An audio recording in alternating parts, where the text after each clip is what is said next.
जिला इंतजामिया टंडोला यार दी तरफों सैलाब मुतासरीन संगे खैमा बस्ती बना दी गई है, पर इतना कोई सहूलत कह नहीं दी गई। 300 बंदियां किते सिर्फ 2 वाशरूम कायम किए गए, जिन्हों जो 27 खैमे लाते गए।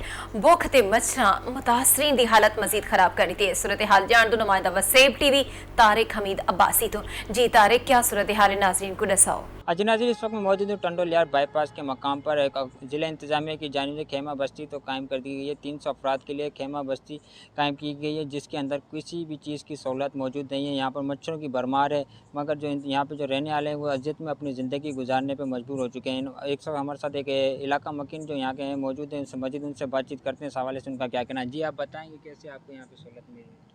सहूलत तो ये मैंने एक टाइम चावल देते, एक टाइम नान है, दाल देते, बस ये सहूलत है। पानी ये आते हैं, कभी देर से आते हैं, कभी जल्दी आता है।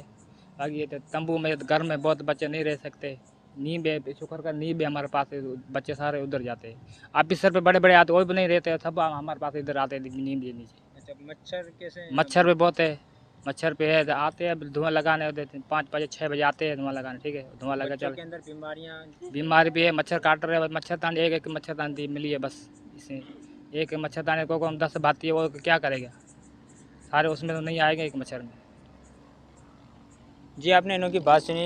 इनका यही कहना था कि इंतजामिया की जानिब से खेमा बस्ती तो हमें लगा के दी गई है, मगर यहाँ पे किसी भी चीज़ की जो सहूलत है वो यहाँ पे मौजूद नहीं है। यहाँ पर दिन के अंदर जहाँ लाइट नहीं होती, जिसकी वजह से हम अपनी जो दोपहर की जो गर्मी की वजह से हम जो अजियत में गुजारते हैं। इनका ये भी कहना था कि 300 अफराद के लिए दो वाशरूम लगा के दिए गए हैं। ये भी इनका कहना था कि इंतजामिया की जानिब से ना पे यहाँ पर तो खाने की सहूलत अच्छी सही नहीं है, और ना पे साफ़ पानी पीने के लिए मौजूद है। मच्छरों की जो है, मच्छरों की बात की जाए तो मच्छरों की भरमार है, जिसकी वजह से छोटे छोटे जो बच्चे हैं यहाँ पर वो अपनी जो उनके अंदर बीमारियां जो पैदा जन्म ले चुके हैं।